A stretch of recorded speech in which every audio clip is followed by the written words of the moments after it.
Juno was the only human in the entire alien academy. Everyone else was taller, faster, stronger, and had strange powers. They looked at Juno like he didn't belong. He wasn't hated, but he was ignored. To them, he was just a soft, weak creature. From a far-off planet, a joke, really, but Juno didn't care. He watched, he listened, he trained in silence. He failed many times, but he never gave up, and that made him different. He had something most of them didn't. He had heart. Naira was one of the best students in the academy. She was fast, proud, and came from a royal bloodline. Her ancestor was a great warrior who once wore sacred armor in an ancient war. That armor now rested in the Academy's museum, sealed in a crystal case. No one was allowed to touch it. Not even teachers. It was more legend than weapon now one day. While the students waited for combat class to start, Naira spotted Juno sitting alone. She smirked and walked over to him, her friends following behind. "Hey, human," she said, her voice playful. "Want to try real armor for once?" Juno looked up, confused. "What armor?" he asked. She pointed at the ancient relic behind the glass. "That one," she grinned. "Let's see if it even fits your small body," her friends laughed. It was just a joke the armor had. Never opened for anyone, not even the professors. But Juno stood up slowly. "All right," he said quietly. "Let's try it." They snuck into the museum's back hall, where the armor stood. It was tall, dark, and glowing with blue lines that looked like veins. Juno stepped forward, while the others stayed behind. "Go on, human," Naira said. Still smiling, "Touch it." He reached out, expecting nothing, but the moment his fingers touched the glass, it shattered like smoke. The room went silent. Even Naira stopped smiling. The armor unfolded on its own.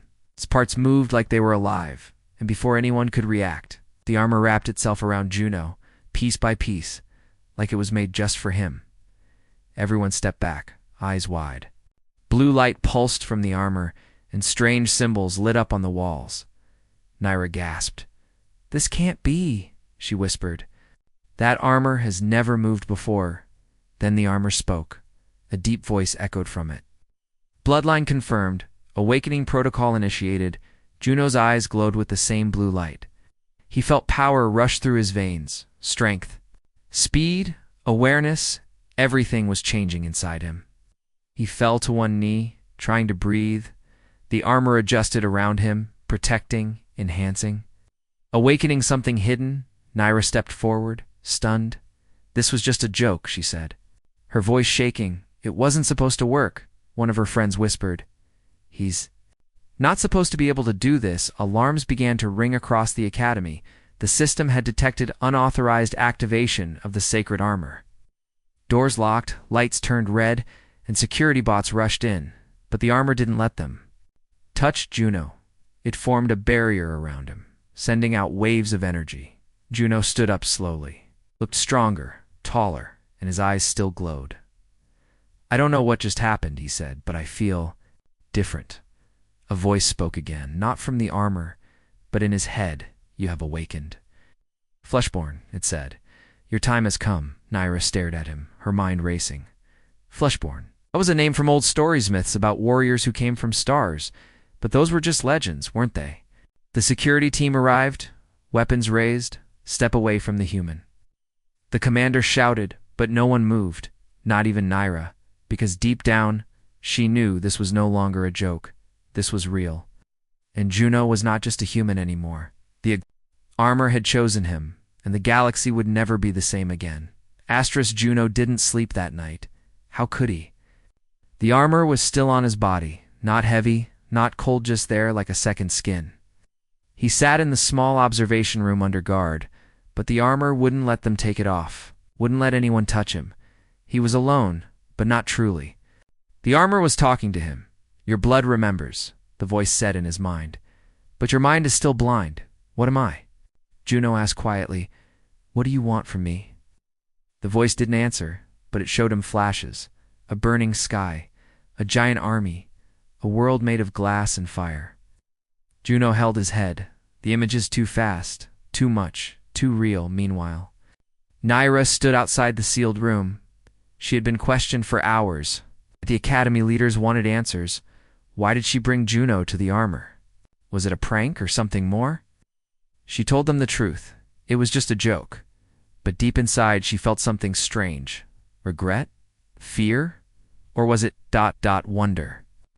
Naira had grown up hearing tales of her great-grandmother, a hero of the old. Wars. But those were stories, passed down in shadow. No one talked about what the war was truly about, or who the enemy really was. But now the armor had moved, and it had chosen him, a human, that night.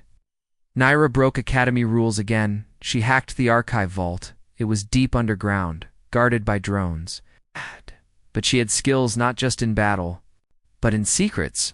Her family had always hidden more than they shared inside the vault. She found something strange, a file marked Project Flame. It was sealed, ancient. Older than the Academy itself. She cracked it open, and what she saw chilled her. It was a report not from her planet, but from a human world. Human subjects show rare genetic bonding to Type 7 armor, it read. This technology predates all known galactic science. Another line stood out. Do not let armor bond. To fleshborn, the same word the armor used, the same word from her childhood nightmares. Stories where a fleshborn would rise and break the stars. Back in his room, Juno stared into space. He had no windows, but the armor gave him vision. He could feel the stars. He didn't understand it, but they were alive to him now. Then he heard it again, not the armor, something else. A second voice, softer, older. Child of the buried flame, it whispered. You are the key. The door to the room hissed open. Naira entered, breaking all rules. Juno, she said, we need to talk. He turned, the armor glowing softly in the dim light. I found something, she said, something about you. He listened. As she explained the files, the forbidden knowledge, the hidden fear in her people's history, they knew humans could bond with the armor. She said, but they buried it. Juno shook his head. I don't know anything about my past. He said, I was just... Normal Naira looked at him. Not anymore, she said suddenly. The walls pulsed with light. The armor responded, glowing bright. A new voice echoed across the room this time. Loud and real, access granted. It boomed, primary memory. Unlocked, both of them froze as the floor vanished beneath them. Not physically, but in their minds. They were falling into a memory. Not theirs, but the armor's. They saw a battlefield, humans and aliens fighting side by side. Then something dark. Something massive crashing through stars like a living shadow, screams light death. One warrior standing alone, wearing the same armor Juno had now. It looked just like Juno. The vision faded. Naira fell to her knees. That was ... real. She whispered. Juno stared at his hands. Is this my past? Or my future? Suddenly, alarms rang again. But not just in the Academy across the planet. Something was coming. Something old. The armor spoke one last time that night.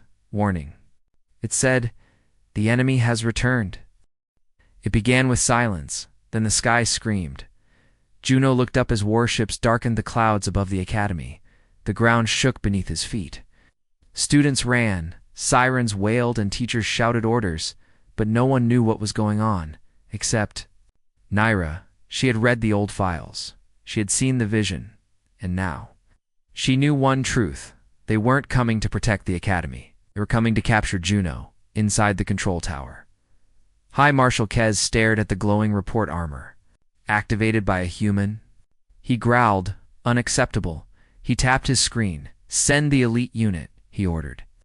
Bring him in alive if possible. His eyes narrowed. If not, destroy him. Back on the training field, Juno stood in the center of chaos. The armor wrapped around him like a living shell. But it wasn't protecting him from enemies. It was warning him. Danger approaches, the voice whispered. From those you once called friends. Naira grabbed his arm. We need to run, she said, pulling him toward the back gate. But why? Juno asked. They're our own people? No, she said, her voice cold. They're not mine anymore. They sprinted through hidden tunnels beneath the Academy. Tunnels only royal families like Naira's knew about. Juno didn't. ask how she knew the way. He just followed.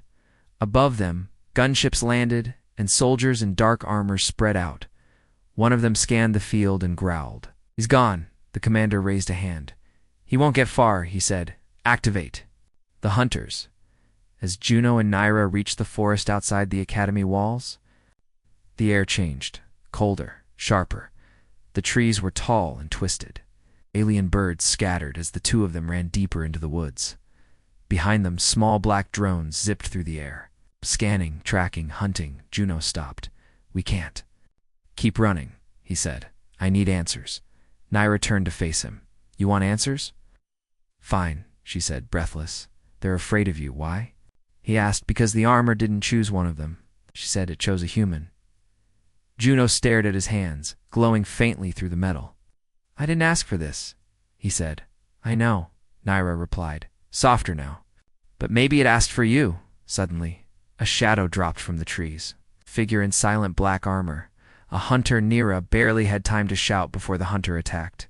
Juno moved fast, faster than ever before.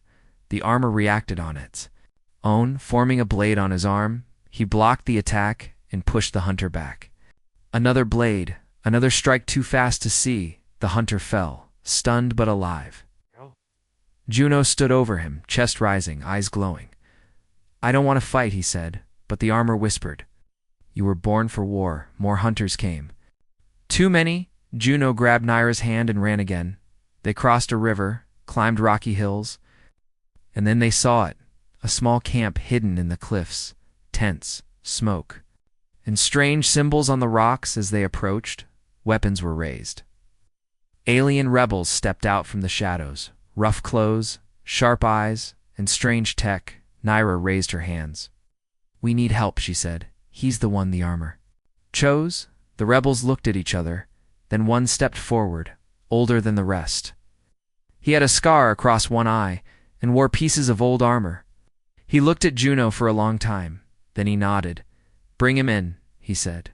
"The flame has returned." That night, by firelight, Juno sat with the rebel leader.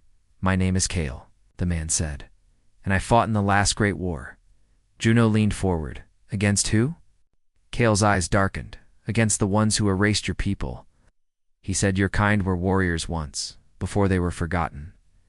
Naira listened in silence. Juno's heartbeat echoed in his ears. "So what now?" asked. Kale looked toward the sky. "They'll come for you again," he said, "but next time, you'll be ready." He reached into a chest and pulled out something wrapped in cloth, a weapon old but familiar to the armor. It attached to Juno's arm like it had been waiting. "Train with us," Kale said. "Learn who you are and far above them." In the sky, the enemy ships circled in silence. Watching, waiting, because the hunt had just begun. Asterisk. It started with fire. Not real fire, but something deeper. Juno stood in the center of a stone circle, eyes closed, heart pounding around him. The rebels watched in silence. The armor hummed, softly, glowing under the night sky, and in his mind, he saw the flame. Not burning him, but building him, like it was forging something new. Kale's voice echoed through the circle. Again, he said, "Feel the armor, don't fight it." Juno breathed slowly. He raised his hand, and the armor responded. A thin blade formed, curved and sharp. Then, without warning, Kale struck. Juno blocked just in time. The clash rang out through the hills. The rebels nodded with quiet approval. He was learning. Days passed, then weeks, and every day was the same training. Visions, silence. Naira stood by him. Not as a guide now, but as a friend, sometimes. She fought him. Sometimes she patched his wounds, but always she watched. She saw the change. The way Juno's eyes flickered with strange light when he moved. The way the armor responded faster now, like it was alive. The way birds stopped singing when he entered the forest. Nature could feel him. But something else was changing too. Juno was beginning to remember things. Things he had never lived. Fights under red skies. Marching across dead planets. Wearing the same armor with others like him. One night, he stood alone at the edge of the cliff. The stars above him burned brighter than before. Naira joined him, quiet as ever. "You don't sleep anymore." She said, "I see too much," he replied. She looked at him carefully. "Is it really you? Or just the armor?" Juno didn't answer, because he wasn't sure the next day. Kale took him deeper into the mountain caves. Torches flickered along the walls. Casting strange shadows, they came to a stone door sealed with symbols. Only the flame can open. "This?" Kale said. Juno stepped forward.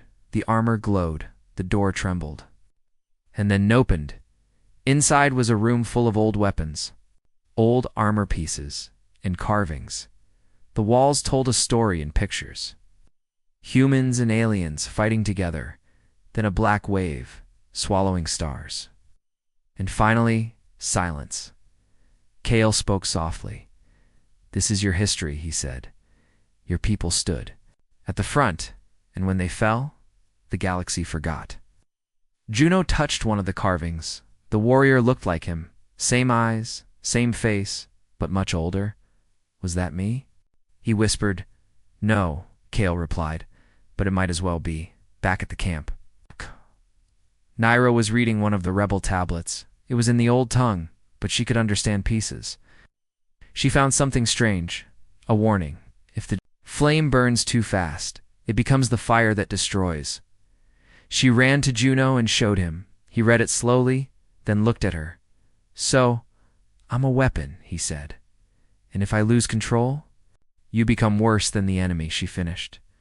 Juno turned away. "I don't want that." "I'll make sure you don't," she said, placing a hand on his shoulder. He didn't speak. But he didn't pull away either. The next morning, everything changed. A rebel scout rushed into the camp. "They found us," he said. "The Council's elite are coming ships, hunters, all of them." Kale looked at Juno. "You can run," he said, "or you can fight." Juno stared into the fire at the center of the camp. He saw the faces of the rebels. He saw Naira. He saw himself alone. He stood slowly. "No more running," he said. "I'll stand."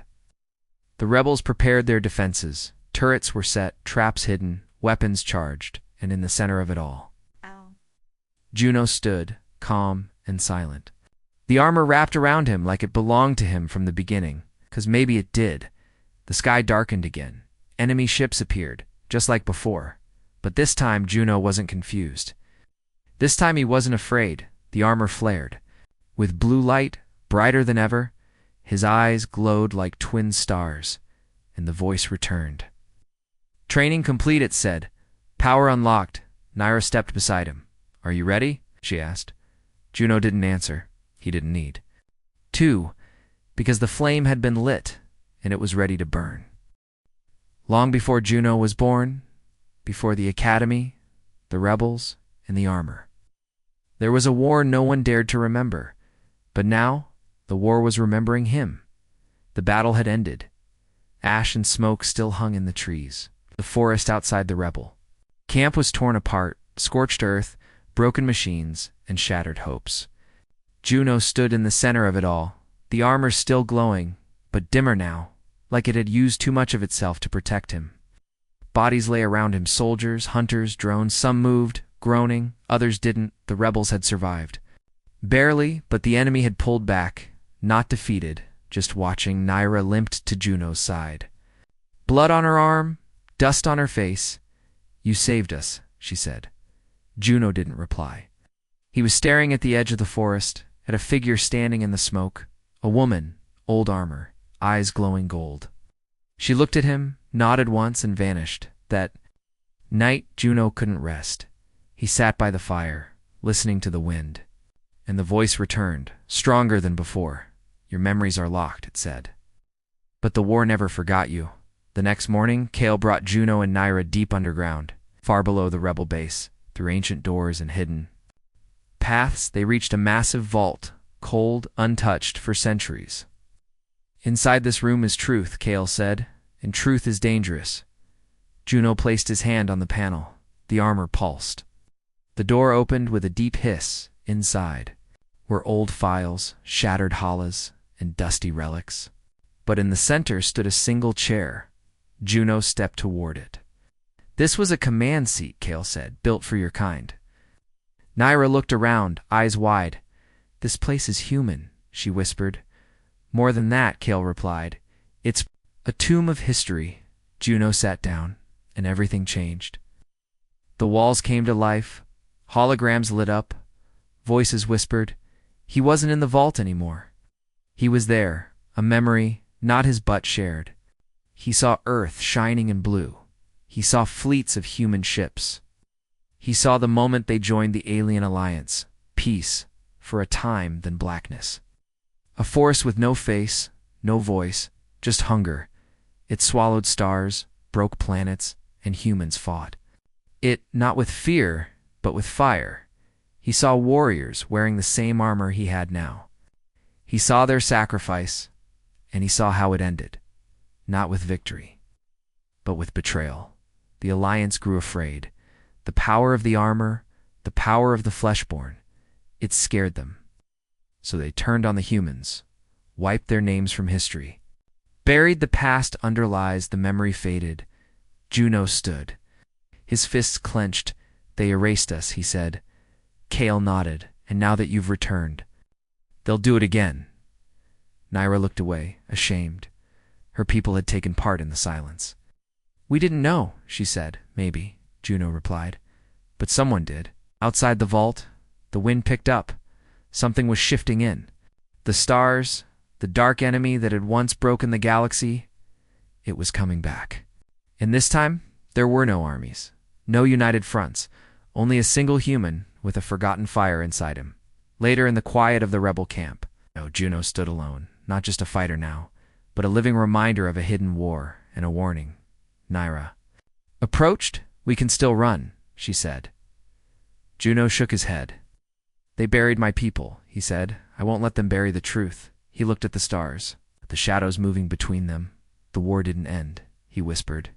"It just paused, and now the galaxy was waking up again. And this time, it would remember everything." Asterisk, it didn't come from the sky, it came from the silence between stars. A place beyond maps, beyond time, where nothing should live, but something did. The enemy had no name, no face, just hunger. It didn't speak. It remembered, and now it felt the armor awaken. The signal had gone out. Across the void, a light in the dark. Calling to something that should have stayed lost, Juno woke from a dream he didn't understand. He was floating in space, alone, then black eyes.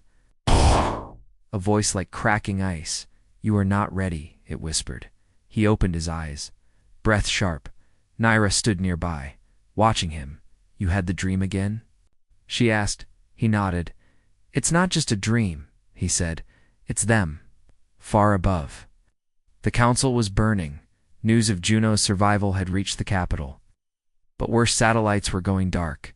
Entire outposts had vanished. Ships sent to investigate never returned. The galaxy was shaking, but the leaders weren't ready to admit the truth. "It's an internal rebellion," they said. "A weapon malfunction." They said, but deep down, they knew the old threat was back. And the only one who could stop it was the one they wanted to destroy. In the rebel base, Kale stood at the war table. "We've intercepted a signal," he said. "It's not from the council, not from any known race." He looked at Juno. "It's calling you." Juno stepped closer. The signal came through low, broken, ancient, then a word spoken in his language. Flame Kale turned to the others. "They're not hiding anymore," said. "They're preparing." Juno knew he couldn't wait. He had to find them before they reached another world. With Kale's help, he launched a scout ship, small, fast and silent. Naira insisted on going with him.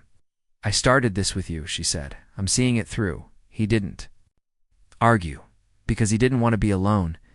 They traveled to the edge of known space, through ruins and dead zones, following echoes only the armor could hear, and then they found it, a planet, or what was left of one. Cracked open like a shell, floating in darkness, orbiting at something vast. Not a ship, not a station. Something alive. The armor reacted. Not with power, but with fear. Origin confirmed. It whispered. Primary threat detected. Juno landed on the broken surface with Naira. The sky above was filled with red lightning. The ground whispered as they walked. Not voices, memories. Crater lay ahead, inside its structures older than history. Black stone, sharp edges, and symbols burned into the ground. Juno stepped closer, and then movement. Something rose from the earth. Not machine, not flesh, both eyes like voids, armor like liquid shadow. Didn't speak, it attacked. Juno moved fast, his blade formed in midair, clash, strike, spin. But the creature didn't fall. It shifted, reformed, learning. Naira fired from behind cover. "Juno, this isn't working," she shouted. "I know," he replied. But then something inside him snapped. The armor pulsed white, not blue. Time. Slowed. Juno moved with precision he didn't know he had. One strike clean final, the creature froze, then shattered into ash, silence. But then more movement. Dozens, hundreds. Rising from the ground and from the sky above, a shadow descended. Wings of smoke, a body of stars it didn't come to. Fight, it came to look. Its voice filled the air. "You are not the first flame," it said, "but you may be the last." Juno stepped forward, blade ready. "What are you?" he asked. The shadow tilted its head. "I am what your kind created," it said, and then abandoned. Naira stared at it, trembling. This thing, ... It was human-made. "No," the shadow replied. "I was born from their fear back." On the ship, Juno stared out the window. The enemy hadn't attacked. Not fully. Not yet. It was watching, waiting. And now it knew what he was. It knew where he was. And worse, it knew he was still learning. Still incomplete, Kale's voice crackled over the comms. "Juno," he said. "Are you coming back?" Juno looked at Naira, then at the stars ahead. "No," he said. "I'm going deeper. Because to win this war, he would have to face what the galaxy forgot, and what humanity left behind. Before the stars knew peace, they burned with war. Before humans were forgotten. They were feared, respected, and then silenced. But now, one had returned, and the galaxy was watching, holding its breath." Juno stood on the edge of the forgotten world. The armor no longer whispered. It sang, not a song of victory, but of awakening. The enemy had shown its face, Shadowborn, born of fear, a reflection of human failure, and now it was moving. It's not to fight, but to consume. Kale's voice came through the communicator. "The Alliance has fallen back," he said. "They're abandoning the outer worlds." Juno clenched his fists. "Then we don't wait for them," he said. "We fight." Naira looked at him. "You mean us? Just us?" Juno shook his head. "No," he said. "I'm not alone anymore." He activated the beacon. Message sent across systems, old rebel frequencies, deep space outposts, even forgotten probes. "Humanity was erased," the message said. "But we are not gone. If you still carry the flame, answer the call." And they did. Ow. One by one, sleepers woke, scattered across distant stars. Humans who had forgotten what they were, now remembered. Ships hidden in asteroid fields came to life. Relics activated, and from the corners of the galaxy, the lost bloodlines of the flame rose again. They weren't many, but they were enough. The final battle wasn't above Earth. It was above everywhere. The enemy sent its swarm shadows shaped like ships, black storms that ate light, but Juno stood in front, not as a soldier, but as a symbol. He had become more than armor, more than human. He was the voice of a forgotten people, and the answer to a threat older than memory.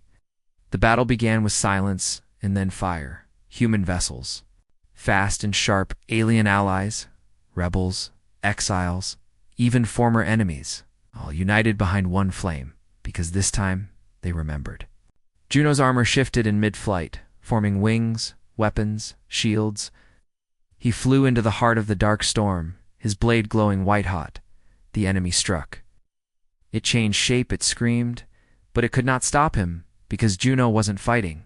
Alone, he carried the will of the forgotten, the rage of betrayal, the hope of return, inside the storm. He found it, the core, the mind behind the swarm. The being born of ancient fear, it spoke, You cannot destroy me, it said. I am part of you. Juno floated in the void, eyes burning, armor alive. He spoke calmly. No, he said. You're not part of me. You're what they left behind, but I'm what comes next. The final blast wasn't a weapon.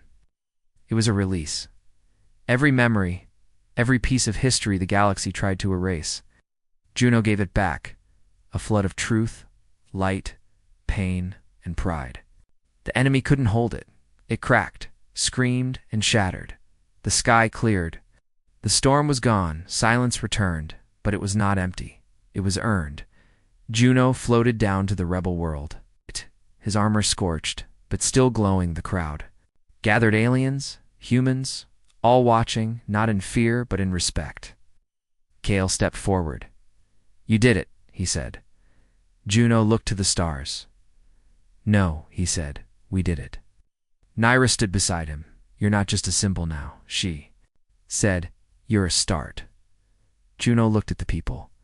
The mix of species, voices, and faces, and for the first time, he smiled, not because he won, but because he was home. Across the stars, systems restored the true history. Statues were rebuilt, names unerased, and the galaxy whispered one phrase. A phrase lost to time, but now carried in every language, every world, every voice, humanity. Fuck yeah.